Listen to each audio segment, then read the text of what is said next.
Now we are moving ahead, right? Now we are moving ahead to another concept called your measures of return, right? We are trying to understand common measures of return. So how your different returns are measured, right? Theory is very easy. In fact, today we don't have such hard chapter. So we'll try to understand the annualized return measures and continuously compounded return.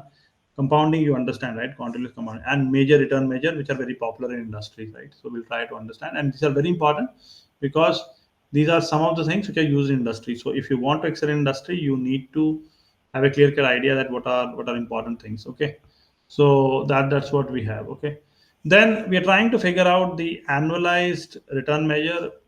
Please understand again, interest rate and market returns are typically stated as annualized figures. Why annualized figure? Again, it is a notation, right? This is how the industry operates, right? Industry prefer to look at things annualized way, right? Okay, I earned this much return because ultimately you want a convention which is easier for the client to understand, right? So that is why we want annualized return, right? Because you can communicate to client, right? That I made you this much money in this year, right? So when you're trying to communicate, it's better to do it annualized way.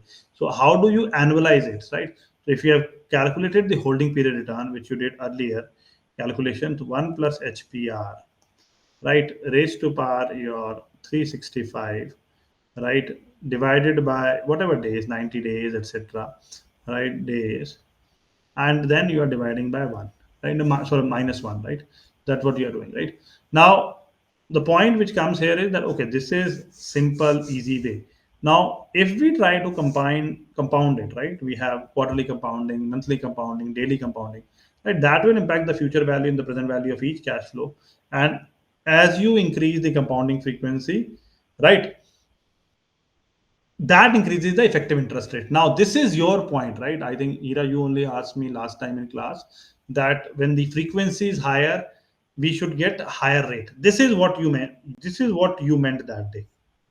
This was what you were saying, and I agree now, right? Because that was different thing we were discussing that day. We were keeping the output constant, so output was constant, so compounding has to be lesser value. This is what you were saying, that when we have higher compounding frequency, it increases the effective interest rate, thus it increases the future value and decreases the present value of a given cash flow, right? So this is what you mentioned that day, right? And formula for calculating it is very easy. Whenever we have to calculate the compounding part, this is very important whether you're studying FRM, CFA, anything, right? So present value or future value, whatever you have to calculate, right? So let's start with future value. If I have to calculate the future value, right, it is your present value 1 plus your R by m into n, right? This is your future value. Present value will be opposite, right? Obviously present value, the whole thing will come here, right? It will become future value divided by 1 plus R by m into your m into n, right? What is m here? M is the compounding frequency. M is the compounding periods per year. Let's say you have quarterly compounding. If I have quarterly compounding, I will have m is equal to 4, right? So if I have quarterly compounding, quarter compounding, right, m will be 4. If I have semi-annual, SA, I'm writing short forms, guys. Semi-annual, it will be 2. If it is monthly, right, it will be 12, right? So value of m, right, right, small m, right, will depend on what the compounding frequency, right? So this can be written as PV is equal to, can be written as your FV, and you can obviously know that, right? That I can also bring it, up, right? So it is minus m into n,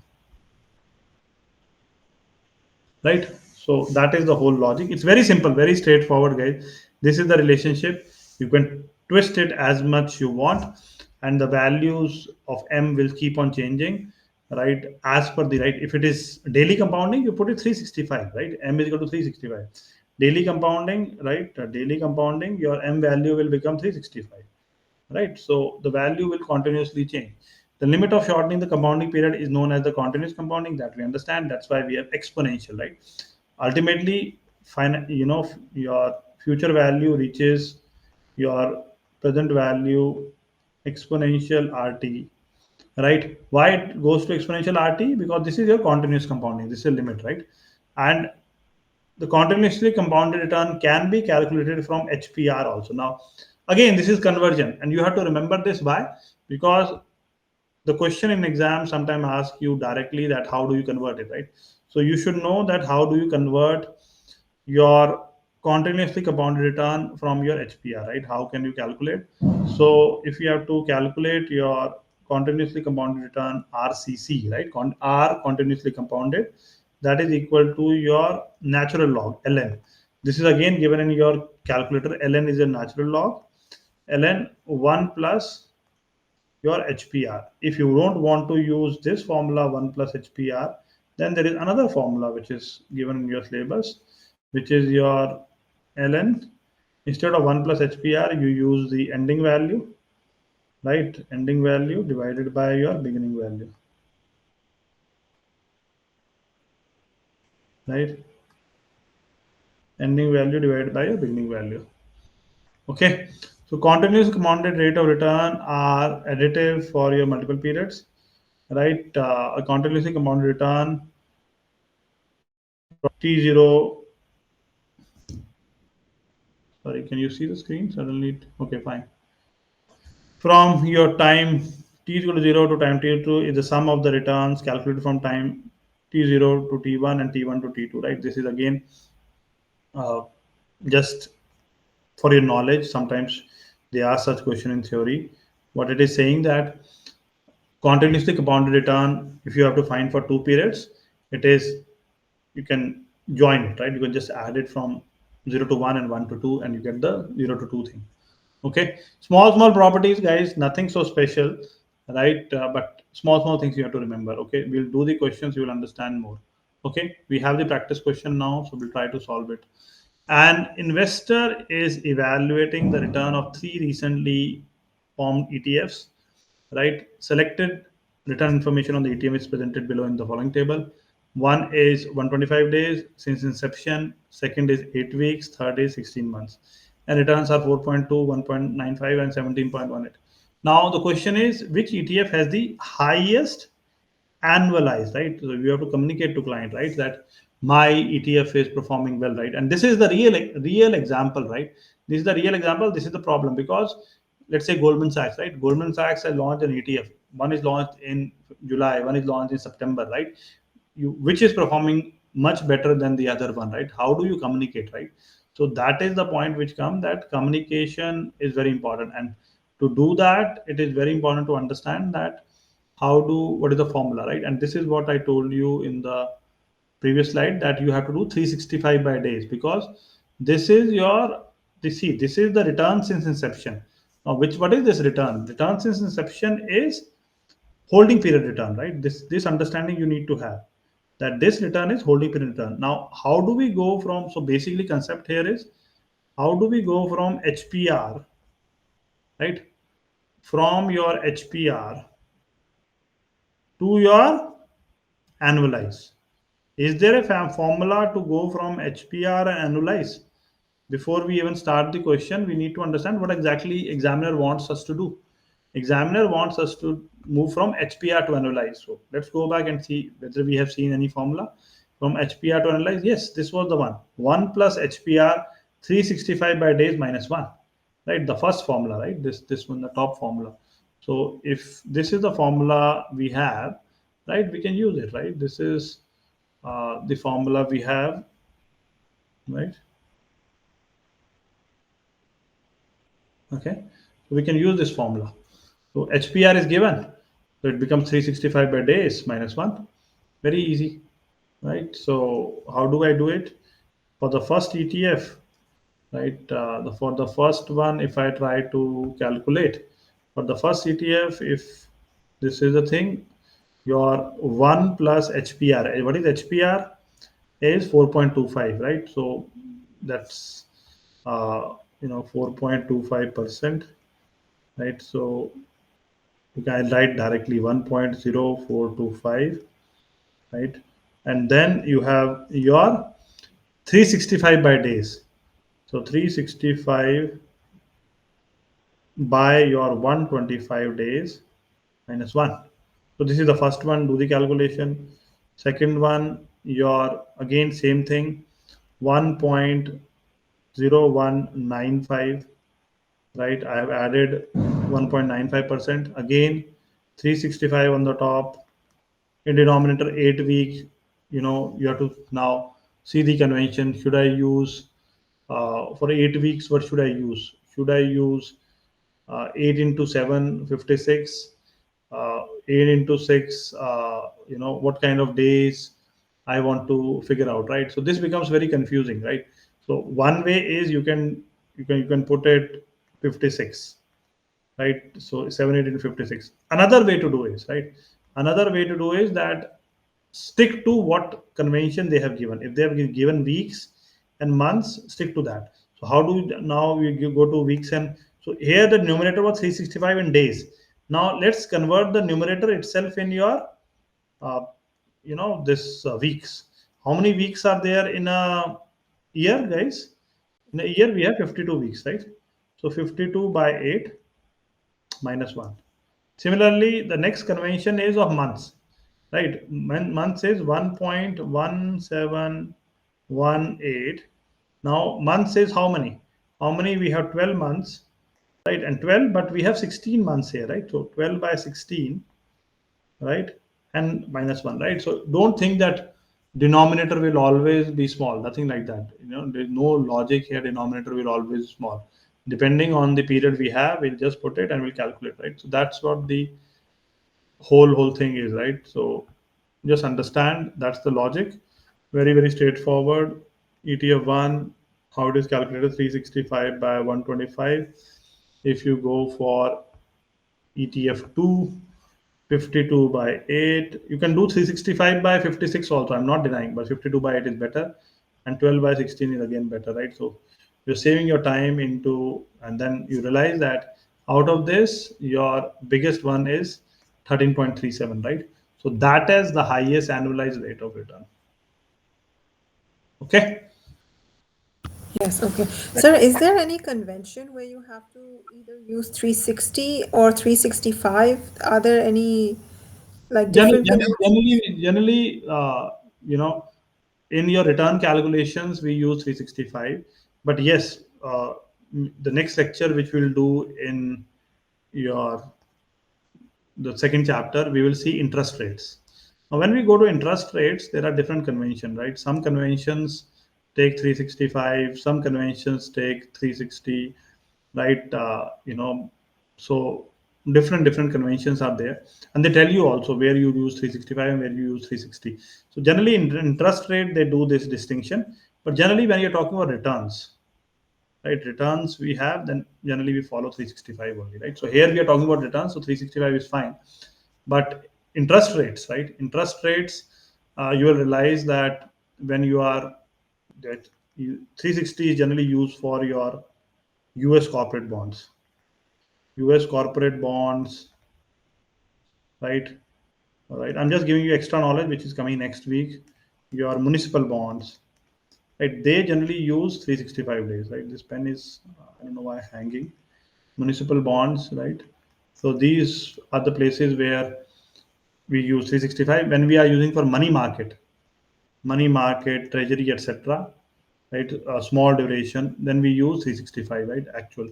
So interest rate has this distinction of 365 and 360, but returns generally 365, right? No, nothing. Okay. All right. So moving ahead, guys. Now the last topic. Then we have numerical, obviously, but now we are trying to understand the major return measures. So returns can be gross return. Again, gross return means, again, small thing needs to understood here, guys. The gross return is basically the total return, right? Total return of security before before deducting fees for the management and administration of the investment account, right? So again, before fees for management and administration, right? Both things. Now, net return is what? Net return is after you're deducted. The return after management and administration fees have been deducted. The point to note here is that the commissions on trades and other costs that are necessary to generate the investment returns are deducted in both gross and net return measure. Now this is a very common confusion among students, right? See, these are all industry practices. The question will try to confuse. See, CFA tries to test small things, right?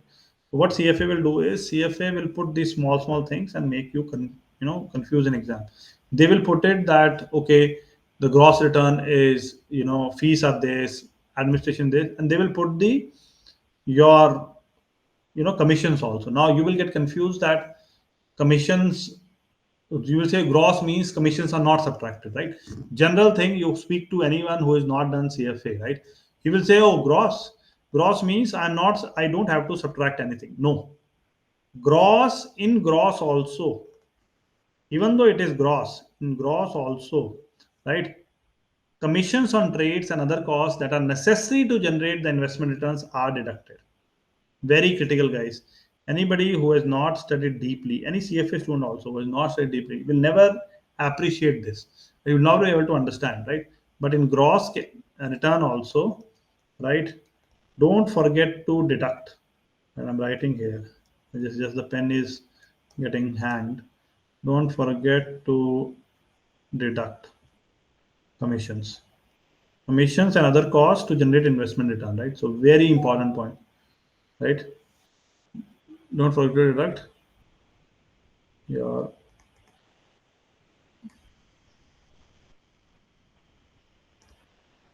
commission, right, and other costs. But please be aware that those costs are necessary to generate the investment return, right? Read it very carefully, right? It will be given in the question. Question will not run blind, right? Question will be giving everything, but you should be aware of this, right?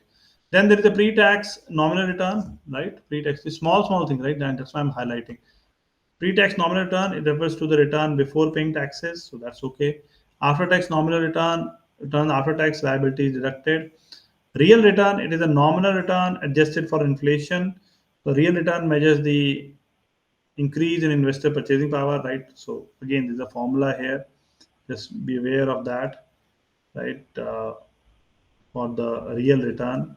Again, this comes in exam, how to calculate. We will have a question ahead. Real return calculation is you take the nominal risk-free rate, you multiply with 1 plus risk premium divided by 1 plus inflation premium, right?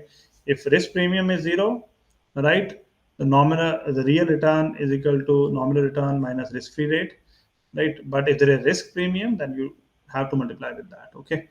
So there are certain examples which are given here. Example 1 and 2, we'll just read it because we have to do a question set. So we'll solve it, but here we'll just read it, okay? So consider an investor who earns a nominal return of 7% over a year when inflation is 2%, right? So what is the real return, right? So real return in this case, only the inflation is given, right? Only the inflation is given. Real return is 7 minus 2, 5%. Now the investor exact real return is slightly lower. How it has been calculated? You have put the uh, what has happened is that you will say nominal risk-free rate, your 1 point. So what has been done here is there is no risk premium mentioned here, guys. Had the risk premium mentioned, we have put that, right? But risk premium not mentioned. So 1.07 divided by your, 1.07 is this part, the first part, divided by 1.02. This gives me what? 1 plus your real return, RR. Let me write it down. Right, so RR will be real return will be 1.07 divided by 1.02 minus 1. Okay, now if why did I do this simplified thing is because there was no risk premium. This thing was not given. Right. Next question. Investor investing $1,000 with 7% nominal rate of return earns 1070. That's fine. With 2% inflation, like this, she can purchase 1049 units versus 1000 units initially, yielding a 4.9% real return. Okay, that is just the explanation of this part. That the answer is 4.9%. So this is the actual, return which you are getting, removing the effect of inflation, right? Real return reflecting increased purchasing power, right? Means you are earning more money than what inflation is increasing at, right? So again, we'll do the questions, you'll understand more. Okay, then we have your leverage return. Okay, leverage means you have taken loans or you have taken, some leverage, right? It refers to return on invested, that is multiple of the return on the underlying asset. It is calculated as the gain or loss on the investment as a percentage of an investor's cash investment. Again, very important to understand, because this is also very important for exam. So whenever you are investing in, let's say, futures, options, right, in derivative security, future contract, right, you are always looking at leverage return, because you are not putting the full money, right? You are taking money at the margin, because the cash deposited is only a fraction of the value of the asset underlying the future contract, right? If Why do people participate so much in your options market? The only reason to participate so much in the option market or the future market is because you are taking leverage, right? If you want to take a contract of 10 lakh rupees, you can do that with 2 lakh rupees also by putting up the initial margin, right? If you don't understand all this, we'll have the derivative discussion, we will cover that. But I'm just, you know see, I don't want to cover derivatives right now here, right? But the objective of discussion of this thing is that, please understand, in derivative securities we have a lot of leverage, right? So leverage, the whole idea of leverage, if you're not, like, if you trade or etc., you will understand that when you are trading, I can show you also, like, let me show you something. Okay, you will understand. All right, if I uh, mm, if I go here, just a second. If I go here, Reliance, November future, and Reliance. I hope you know leverage, Hira, or you don't know. Leverage is the debt portion, right? No, not the debt portion. Like, yes, leverage is debt only, but in derivative market, I'm just trying to show you, right? So okay, so if I try to buy this, right? So I'll show you something. Okay, so okay, let me. Okay, so this is the Zerodha I have opened, right? I hope you can. I'm just trying to show you leverage, right? Derivative market leverage, right? This is the trading Zerodha platform I'm showing you, right? Where people, where we do trading, right? So if you see, I have clicked on Reliance. If I have to buy one share of Reliance, how much money I have to give? You can see below. The required amount is given as 1480, right? Which is the price of the Reliance. Yes or no? Where do you see Straight. that? 1486? So you see, when you click, see, okay, let me, mm, just a second. Oh, yes, So I see 1480. Okay. yeah, so in between, below you can see 1480, right? You can see that 1480 is the amount. Just a second. I'm just also looking at. Okay, I'm sharing this tab, right? So you are seeing here that this I my cursor is there. So 1480 was the price. See, the Reliance stock price is given here, 1480, right? Reliance stock price given 1480. Yes or no? Yes. At If I have to buy one Reliance 1480, let's say I have to buy. Let me do one thing, small thing. Let's say I have to buy 100 Reliance, right? If I have to buy 100 Reliance, what is saying to me? It's just multiplying the amount with 100, right? 1480 into 100. Yes or no? Yes. That's what has happened. And required margin is 1480 into 100, right? Can you Okay, see yes. that? Required Yes. margin 148,000. Yeah. So it is. See, 1480 it was there. Na? I said that I want to buy 100 shares. The 1480 multiplied by two more zeros. Yes or no? Yes. Right? If I make it 1000, what happened? Three more zeros, right? So 1480 into three more zero, na? Yes, that's right. Right? Right. 1.48. So this is cash market. When you are buying stocks, this is cash market, right? I'm just trying to explain you leverage, right? This is pure cash market. Cash market, what is the price of stock that you have to pay it, right? There is no margin system. Cash market means you're buying stocks. See, these words are very funny in the uh, you know uh, finance.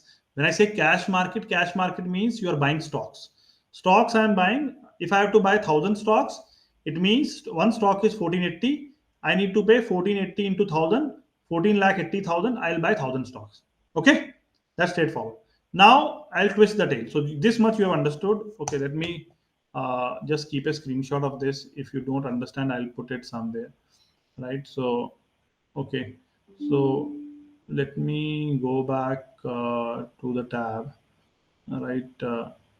Okay, we are back to the tab. I'm just putting it here so that I can. This is just for your understanding later,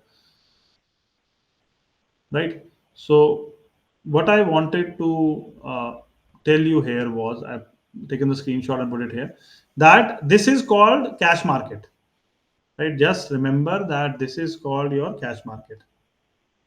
Cash market, where you buy stocks, right? When you trade in stocks, right? Only stocks.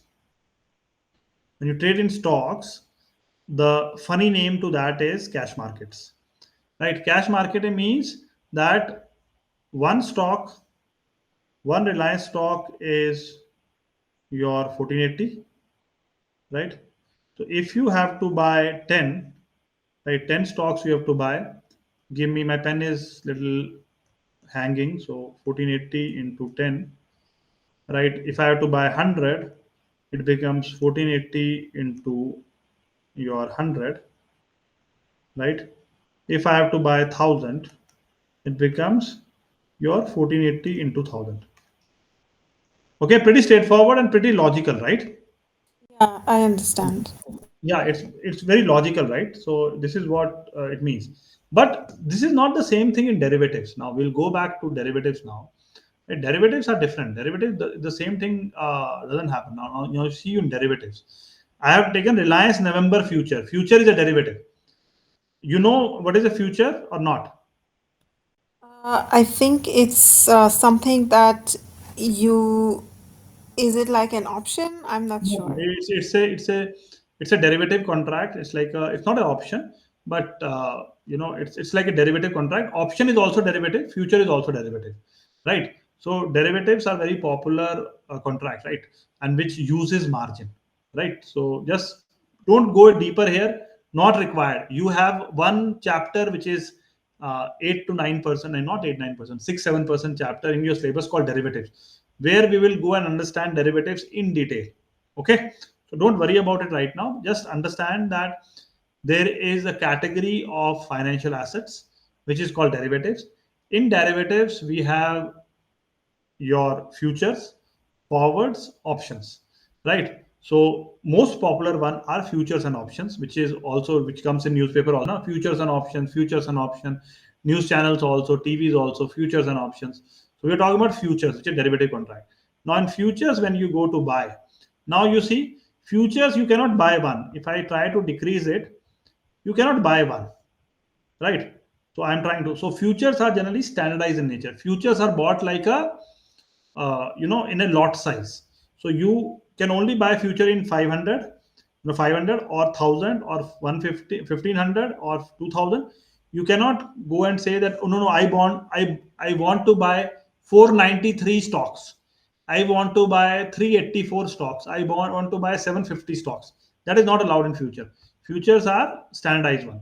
So without going into much detail, can you see something very different here?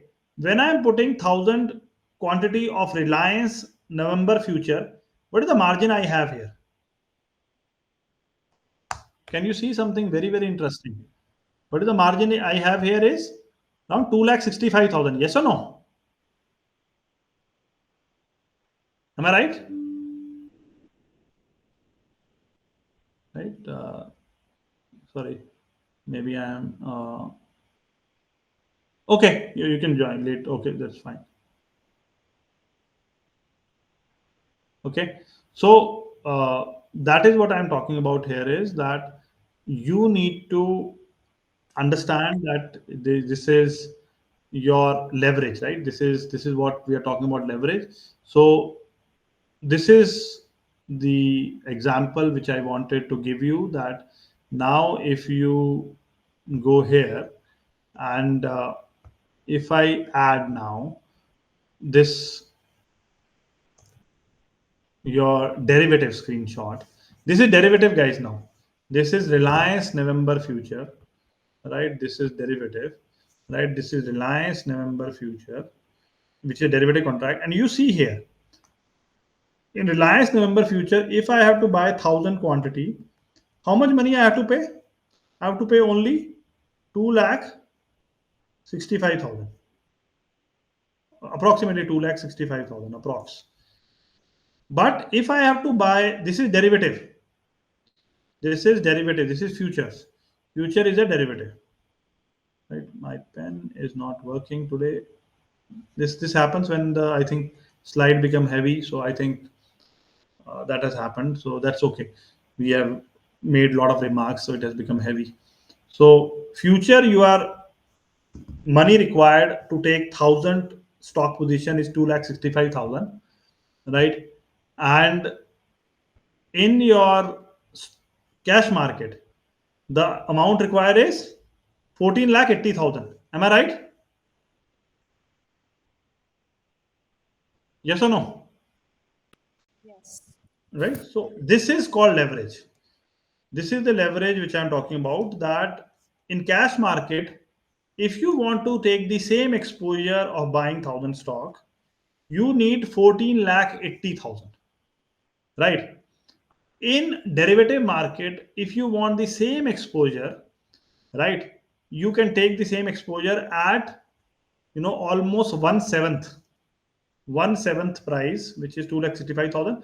Generally, I'll give you an idea. Generally, the margin is around 17 to 18% of the initial contract, 17 to 20%, and the margin amount changes. There's a science behind it. There's a lot of logic behind it. We are not going there. We are not doing derivative chapter right now, so I don't want to confuse you too much.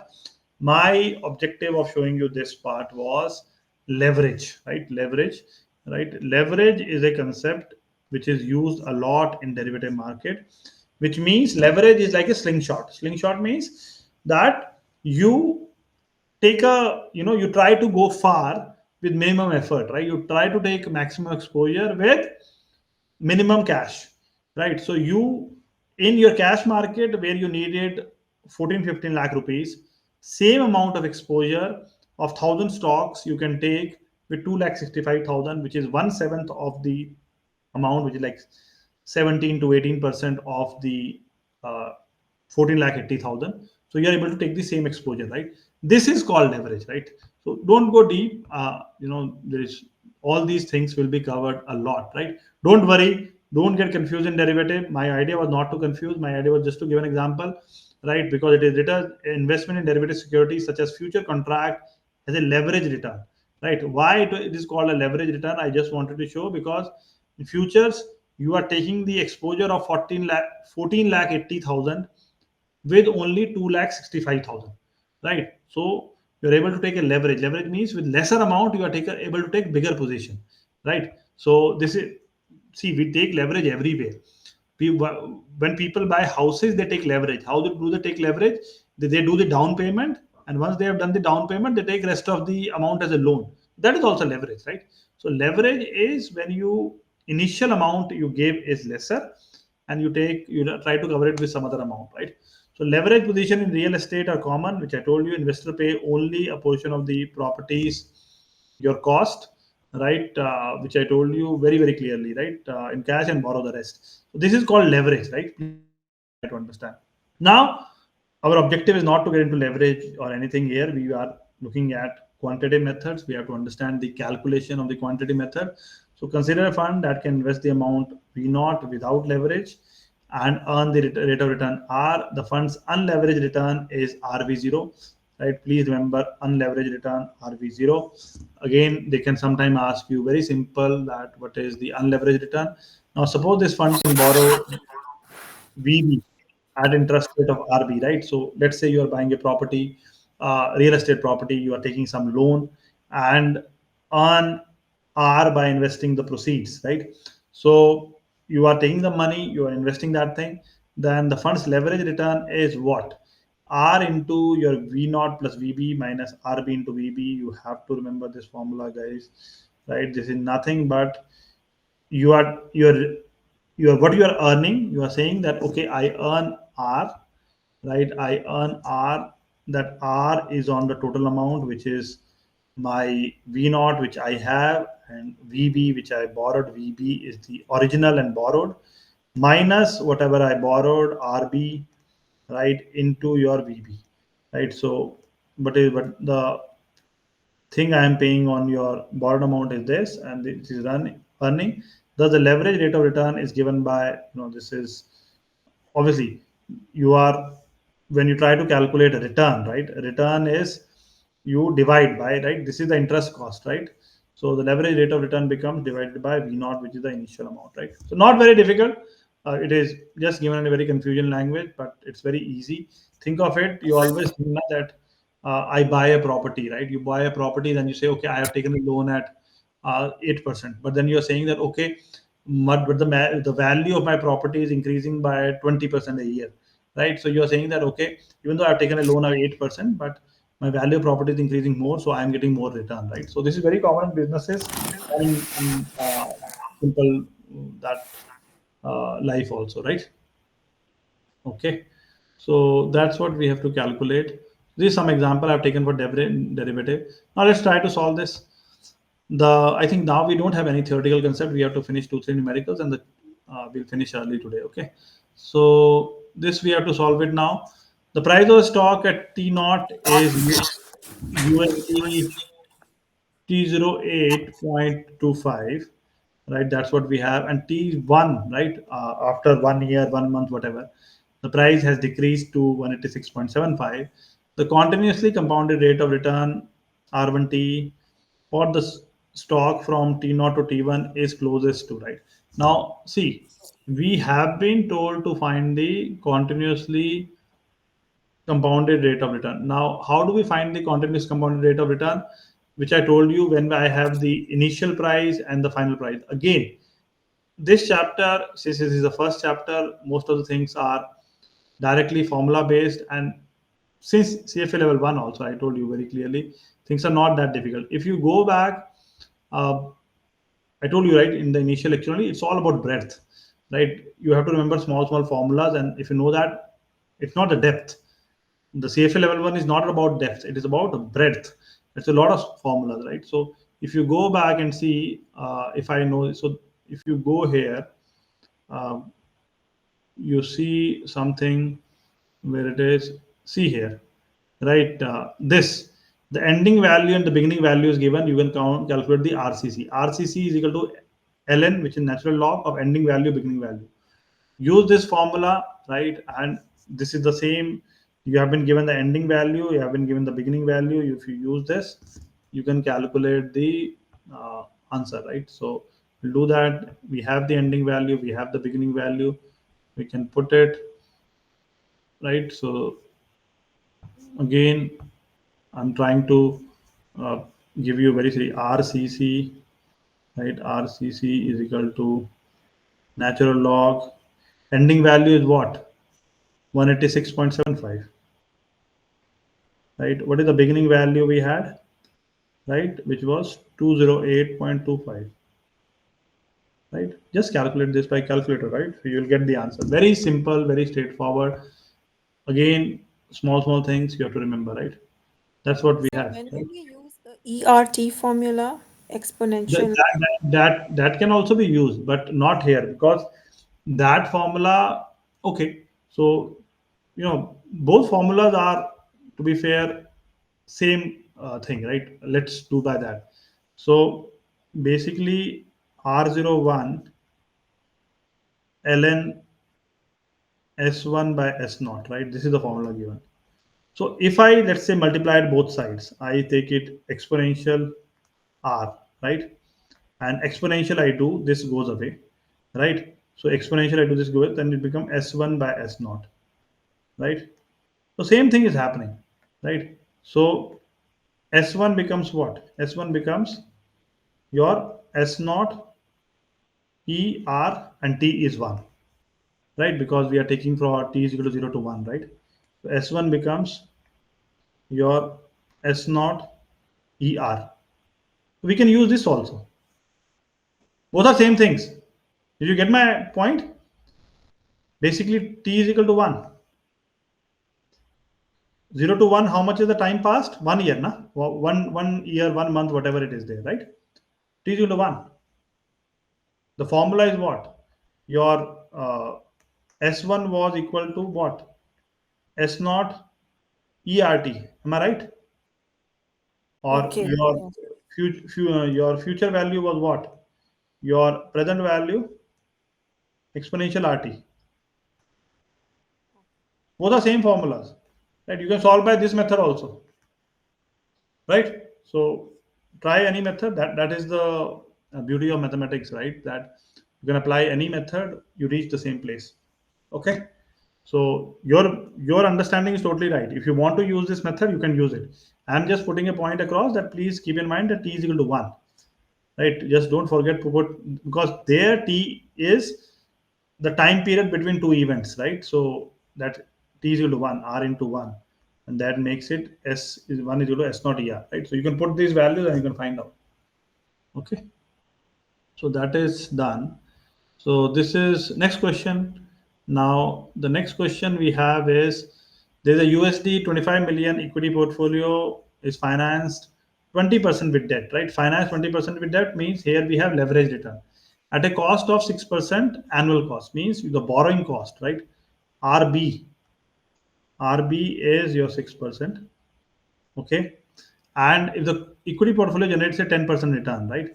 So 10% return equity portfolio generates, then the leverage return is, now we just saw the formula, right? If I go back, we just saw the formula before, you know, starting this numericals, that R V naught plus VB minus RB VB by V naught, right?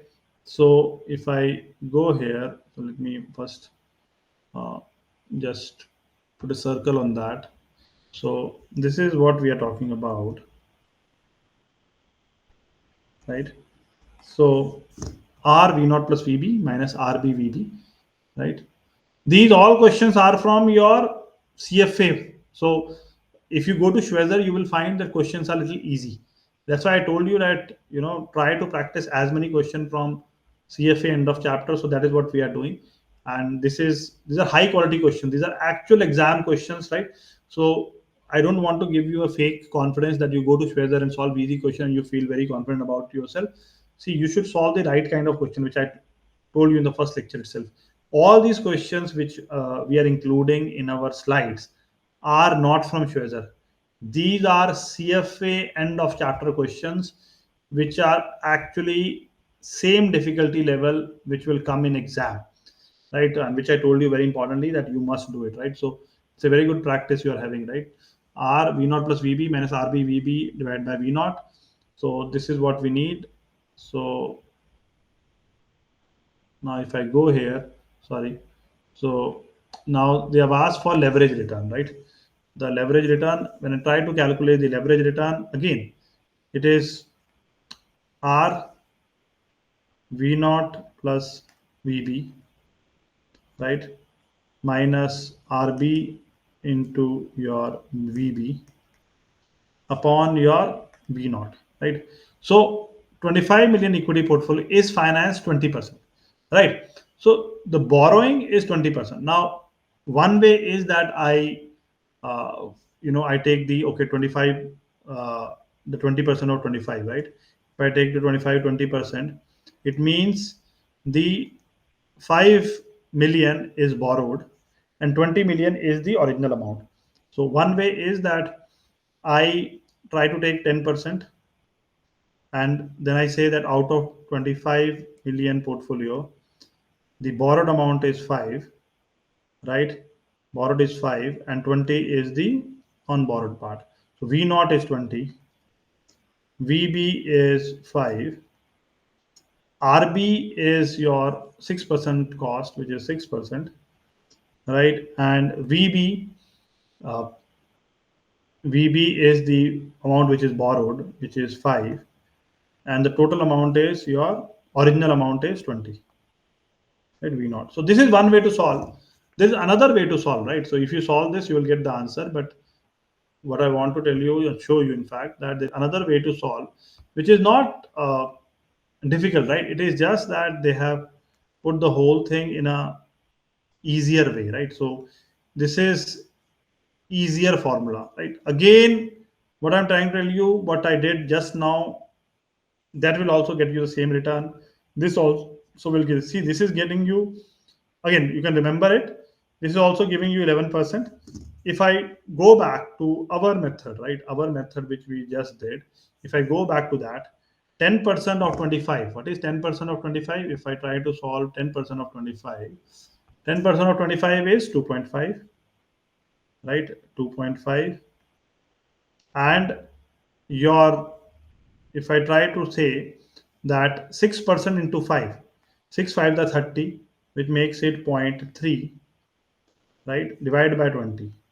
So it becomes your 2.2, 2.2 divided by 20, right, which gives me exactly 11%. I can find the interest rate by this method also. See, by this method also I got the 11% answer. My answer is A. Ultimately, you have to solve the question in exam, right? Question in exam, answer is A. But there is another way, same thing which you asked me, right? That's a, where will you use exponential formula? So you can reach at the same place in different ways, right? You can reach like this also. You can reach like this also, right? So whatever you feel like, right? Don't get surprised by seeing something which is very tricky or something and think that, oh, this is very difficult. No, right? This is not difficult at all, right? It is same answer either you followed my method of intuition or this method, right? This is again given in your book. If you want to follow this method, that is also good, right? These formulas are generally given so that student can directly apply it faster. But if you are not able to remember it, then also it's fine, right? You can use your intuitive way, which I just told you, that you are taking that, okay, this much is borrowed amount, this much is, right? So again, you get this same answer, right? Both case answer is same. Okay. Next one, an investment manager's gross return, right? Again, we covered definition. Is an after-tax nominal risk-adjusted return? No. Uh, Gross return is never after tax, right? We have seen it very, very clearly that the gross return is not an after tax kind of thing, right? So this is not done. The return earned by the manager prior to deduction of trading expenses. Now, this is very important, right? I told you very clearly, gross return, will we deduct your commissions, etc., and trading expenses? Yes or no? Yes. Yes, right? So it's not prior to, right? So this is the trick part. It's not prior, right? This is wrong. Manager's gross return is an often used measure of an investment manager's skill because it does not include expenses related to management or administration, right? So this is the answer. Again, I'll give you one more hack, which I think forgot in the first introductory lecture, right? Which I always tell students, but I don't know why it's slipped from my mind, right? One thing which I'll tell you very clearly, that whether you are giving CFA, right, whether you are giving FRM, any exam you are giving, right, please understand that the when you're solving questions, right, when you're solving questions, A, and you have three options, A, B, C, your objective is not to find the right answer. See, if there are two kinds of question which can come in exam, right? One is numerical, right? When you are getting a numerical question, then my pen is getting problem. But when you are getting a numerical question, right, then it is very straightforward, right? If you know the formula, you calculate, you get the answer. So numerical question, calculate and tick mark. Right? Calculate and tick and move ahead. Right. But when it comes to theory, I'll give you a hack. The hack here is that please understand, in CFA, I'm giving you a very controversial statement, but please imbibe it. What I'm trying to say is that when you're doing CFA or any exam like FR and CFA, your objective is not to find the right answer. Your objective is to eliminate. Right? Always remember that objective is to eliminate the options.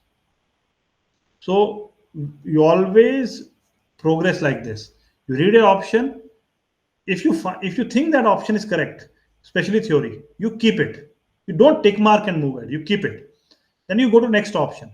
You read it and you find, oh, this is wrong. Then you cut it. Then you go to third option, you read it and then you cut it.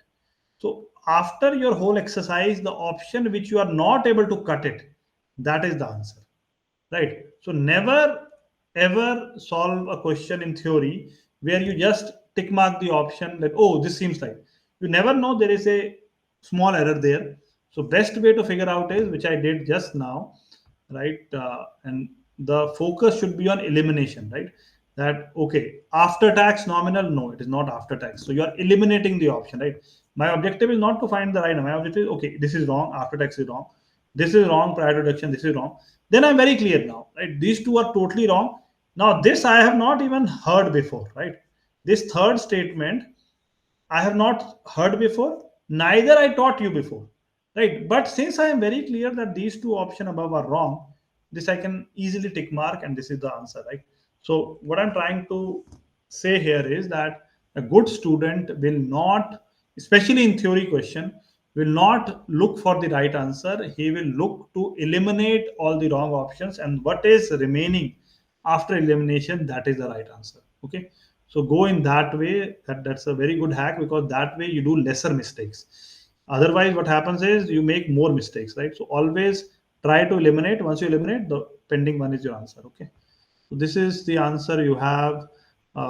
This is the explanation which has been given. Gross returns are calculated on a pre-tax basis. Expenses are accounted for the change imputation of gross return as they contribute directly. Right? A is incorrect because gross returns are pre-tax, not adjusted. B is incorrect because managers do reflect the deduction, and same thing which we discussed. Okay. Moving on, I think we have one or two more questions, and we are finished with this chapter.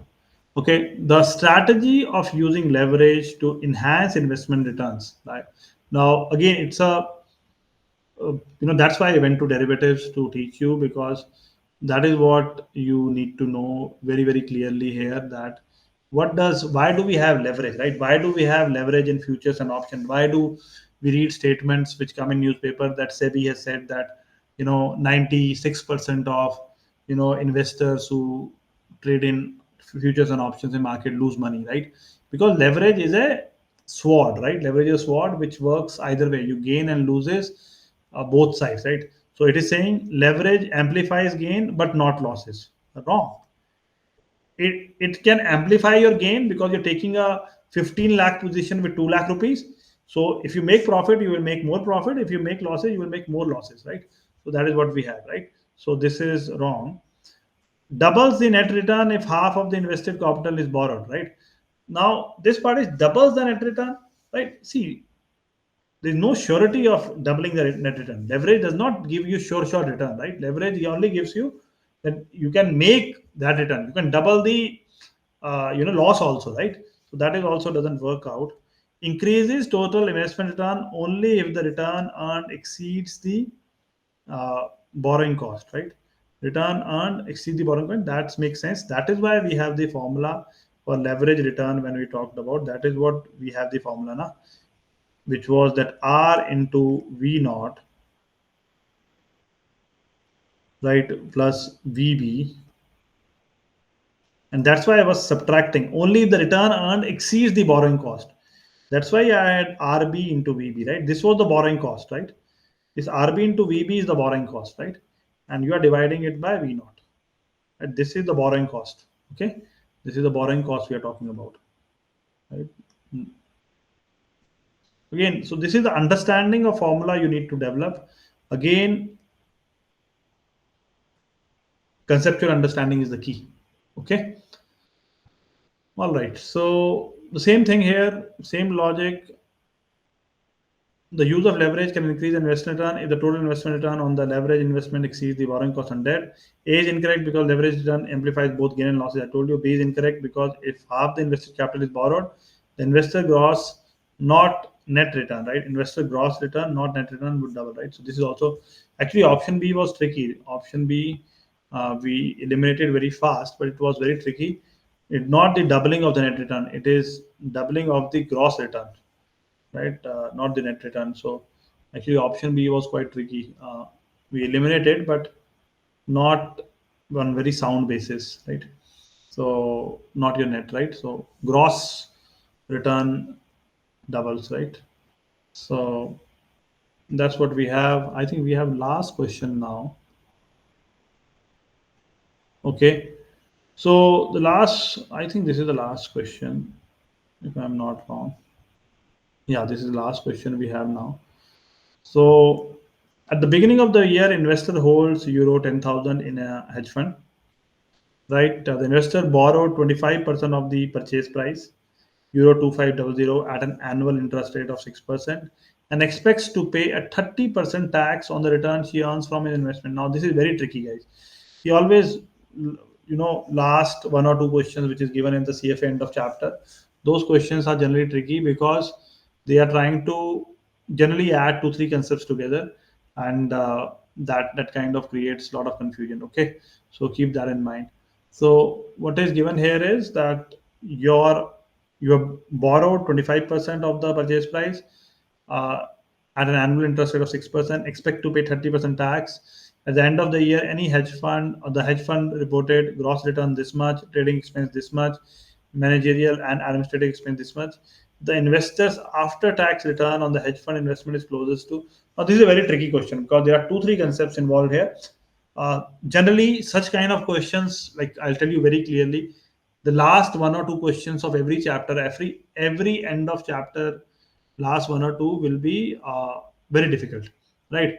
But the good point to note is that those questions will be like 10 to 20% of exam only, right? Not much, right? So what I'm trying to put across is that if this chapter has two questions come, three questions coming, this question uh, will be only one, right? This kind of question is only one, right? Because this is complex. This is like you're incorporating many things together. Okay. Now, what you will do in this question, right? First of all, there are a lot many things moving wheels here, right? The first step here is to compute the investor's net return from the hedge fund investment, and the net return is the fund's gross return minus your managerial and administrative expenses, right? So your 8.46 minus 1.6. So net return we have to calculate. I'm putting NR, right?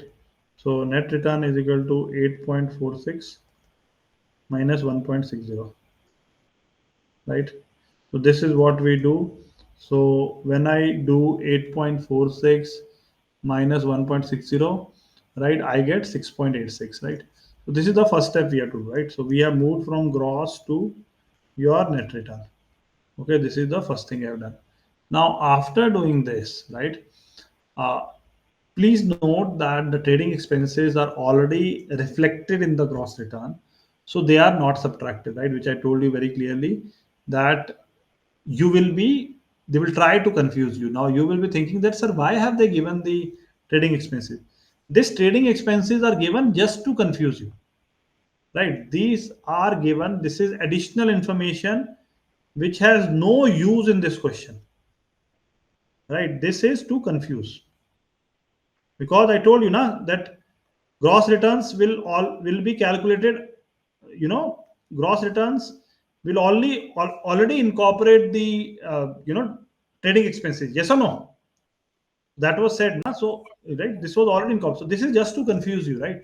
The student who doesn't understand this concept will fall for it, right? So the second step now is to compute the investor's leverage return, where we are saying that investor borrowed euro 2500, which is 25% of the purchase. So when you have this thing, then if you remember the formula, this is where the that formula generally helps you. Again, you can calculate by both methods, right? There are two methods here.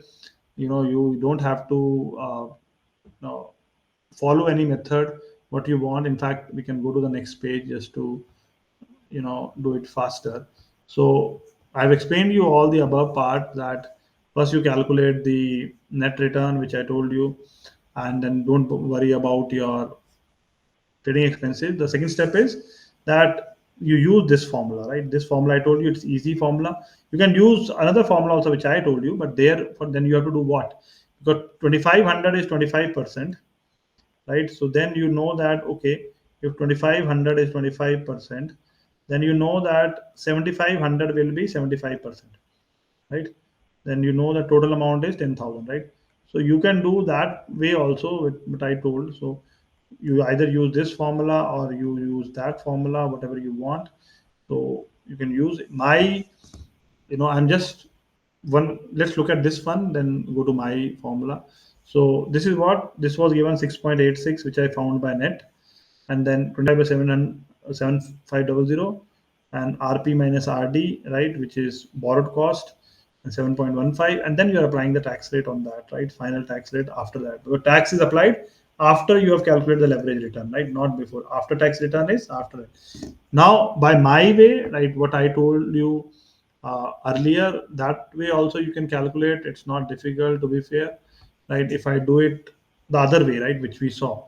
So if I have your, what was it, R into your V naught plus your VB, right, minus RB into your VB, and divided by your V naught. So R was what here, right? What is the R here? So R in this particular case, right? In this particular case is your initial, right? Initial, your the the initial amount we are talking about, right? So you can, again, V naught is what, 7,500 below. That is one we have. Then V naught plus VB is your 10,000. Okay. Minus RB, borrowed amount is done at your 6%, 6%, and you are doing it at 2,500, right? And this is your R, right, which was the initial one, 6.86. So if you calculate by this way also, you will reach at the same thing, 7.15, right? So whatever way you follow, right, what I'm trying to say, you can try this method also, you will reach 7.15%, and then you take the after tax, which is your 1 minus 0.30, right, 5%, right? So two three concepts, not a very difficult question, but the key point I find in this question, right, which is very important to understand, is that lot of students get confused by this trading expenses. Trading expenses part has no use in this question, right? No use. This is extra information given just to confuse you. No use in this question, right? So keep that in mind. Okay. But yeah, so go back and practice. That's my request here. That these questions are not tricky. These are all very good questions taken from your CFA end of chapter questions, or high level questions, and we have done almost all of them, right? Almost 13 questions, right? So a good practice, good revision, and you have now seen that it is, there are a lot of small things you have to remember. That is what is your CFA level 1. CFA level 1 is all about breadth, right? The depth is not much. It's not that you're getting into huge complex things. The small things, small formulas you have to remember, and your mind should be sharp enough to remember those and immediately use them in a certain context, right? So that is what the whole game is. Okay. Any doubt here? No, thank you so much, sir. No Thank worries. you. No worries. We'll meet in the next class. Okay. Okay, thank All you. right. Thank you.